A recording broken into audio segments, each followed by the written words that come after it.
Citizenship amendment bill के खिलाफ सबसे पहले 2019 में असम में प्रोटेस्ट शुरू हुए।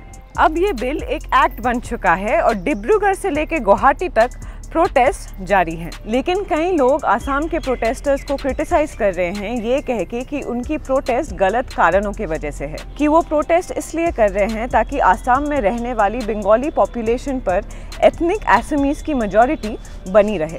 इससे सोशल मीडिया और दूसरी जगहों पर बंगाली, असमीज और दूसरे लोगों के बीच डिबेट शुरू हो गई है। एक तरफ लोग अपनी आइडेंटिटी बचाने की बात कर रहे हैं और दूसरी तरफ इसे एथनो फैशिज्म कहा जा रहा है। तो आज हम डिबेट कर रहे हैं कि सीएए के खिलाफ असम में होने वाला प्रोटेस्ट एथनो फैशिज्म है।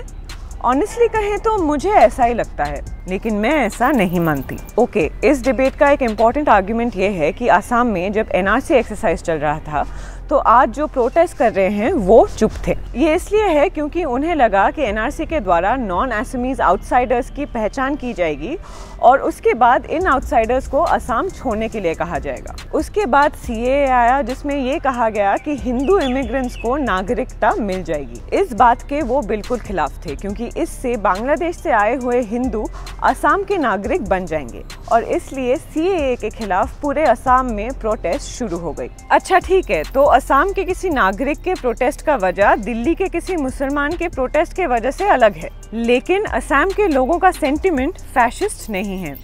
उनको जिस बात से डर है उसका लेना देना डेमोग्राफी से नहीं बल्कि कल्चर से है। ऐसा है तो मुझे ये बताओ, जब गुवाहाटी, डिब्रूगढ़ और नौगांव में जोर शोर से प्रोटेस्ट चल रहा है, वही असम के दूसरे इलाके यानी कि बोराक वैली, कार्बी आंगलोंग, दीमा हसाओ और वो 7 डिस्ट्रिक्ट जिनको सीएए से एग्जेम्प्ट कर दिया गया है वो चुप क्यों हैं? ठीक है, आईएलपी यानी कि इनर लाइन परमिट के इलाकों में प्रोटेस्ट नहीं हो रही है, लेकिन आप जैसे क्रिटिक्स ना काफ़ी बार हिस्ट्री भूल जाते हैं। असम के लोग नाराज़ हैं क्योंकि उन्हें लगता है कि उनकी और भारत सरकार के बीच जो डील हुई थी वो डील टूट गई है। वो डील यानी कि 1985 का असम अकॉर्ड जिसको राजीव गांधी सरकार और असम मूवमेंट के लीडर्स ने साइन किया था। ऑल असम स्टूडेंट यूनियन यानी कि आसू और दूसरे रीजनल पार्टीज का इस मूवमेंट में गवर्नमेंट से उम्मीद थी कि वो इलीगल इमिग्रेंट्स को आइडेंटिफाई करके उनको असम से डिपोर्ट करेंगे। मूवमेंट के लीडर्स का ये मानना था कि इन इमिग्रेंट्स में से ज़्यादातर बांग्लादेशी हैं।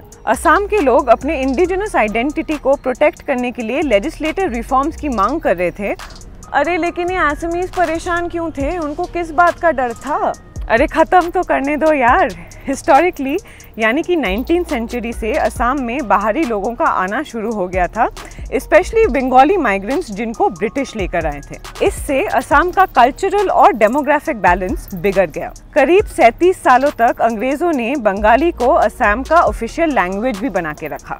1947 में पार्टीशन के बाद असम में हिंदू बंगाली आने लगे और फिर और एक बार 1971 में बांग्लादेश बनने के बाद जो हिंसा हुई उसके समय भी बहुत लोग बांग्लादेश से असम में आ गए। तो असम के लोगों में ये जो डर है वो इसलिए है क्योंकि उनको बहुत सालों से कल्चरली दबाया गया है। लेकिन ऐसा नहीं है कि ये जुल्म और खून खराबा एक तरफा था। 1983 के नेली राइट्स के बारे में तो तुम जानती ही होगी, जिसमें असम के 2000 से ज़्यादा बंगाली मुसलमानों को मार दिया गया था। ये असम में आज तक का सबसे खौफनाक एथनिक वायलेंस कहा जाता है। मैं उसका बचाव नहीं करती, लेकिन बहुत लोगों का मानना है कि नेली में जो हुआ उसका रीज़न है प्राइम मिनिस्टर इंदिरा गांधी का वोट डिसीजन, जिसके द्वारा उन्होंने करीब 40 लाख बांग्लादेशी इमिग्रेंट्स को वोटिंग राइट्स दिया था। वो वोट बैंक की राजनीति थी। इससे असमीज डर गए और वायलेंस फिर से शुरू हो गया।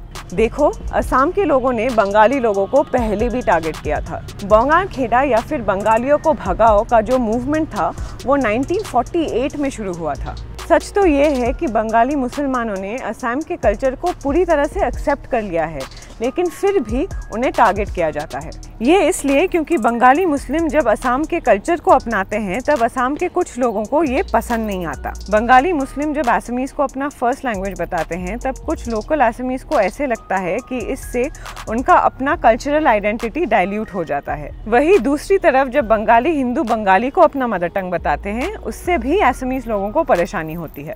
और ये मत भूलना कि असमीज मुस्लिम भी होते हैं, और लोकल असमीज मुस्लिम कौन है इस पे भी अलग डिबेट चल रही है। सच तो ये है कि स्टेट गवर्नमेंट के द्वारा जब लोकल मुस्लिम ग्रुप्स की लिस्ट बनाई गई तो बस 4 मुस्लिम ग्रुप्स को इसमें इंक्लूड किया गया था। मियाँ मुस्लिम जैसे लोग जो कि अंग्रेज़ों के समय असम में आए थे, उनको इस लिस्ट में शामिल नहीं किया गया। जिधर देखो लोग नाराज़ हैं क्योंकि कुछ ऐसी बातें जिससे लाखों लोगों की ज़िंदगी अफेक्ट हो सकती है वो इग्नोर किए जा रहे हैं। हाँ, मैं समझती हूँ, और ये एनआरसी, ये डिटेंशन सेंटर्स, ये फॉरेनर ट्राइब्यूनल्स कुछ भी ठीक से नहीं किया गया। यहाँ तक कि इंटेंशंस भी ठीक नहीं थे और लाखों लोगों को उसके वजह से परेशानी हो रही है। और हाँ, ये भी बात सच है कि तुम लाख किसी को इल्लीगल बांग्लादेशी कह लो, बांग्लादेश तुम्हारी दावा कभी नहीं मानेगा।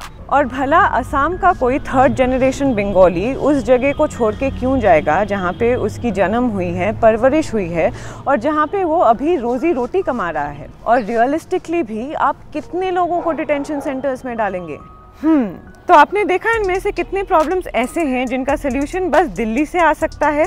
इसका लोकल एथनो फैशिज्म से कोई लेना देना नहीं है। हाँ, दिल्ली का प्रॉब्लम तो है, लेकिन लोकल एथनिक इनसिक्योरिटीज़ और लोकल वोट बैंक पॉलिटिक्स की वजह से ये समस्या और भी बढ़ गई है। और इसका सिर्फ एक सोल्यूशन है। भारत के लोगों, ज़रा सुनो तो असम क्या कह रहा है। अच्छा ठीक है, आई एम डन। तुम्हें कुछ कहना है क्या? नहीं, मेरा भी हो गया है। लगता है इन लोगों को उम्मीद है कि हम सीएए के बारे में कुछ अच्छा बोल देंगे। जिन सीएए सपोर्टर्स ने इस उम्मीद से यहाँ तक देखा है, आई एम सॉरी, लेकिन ऐसा नहीं होने वाला। लेकिन बाकी सभी लोग, अगर आपको ये वीडियो पसंद आया तो इंडिपेंडेंट जर्नलिज्म को सपोर्ट करना मत भूलिएगा, हमारे ऑर्गेनाइजेशन को कंट्रीब्यूट करके। और वीडियो को लाइक करना, शेयर करना और उस पर कमेंट करना मत भूलिए। और बिल्कुल मत भूलिएगा to subscribe to Hindi Quint.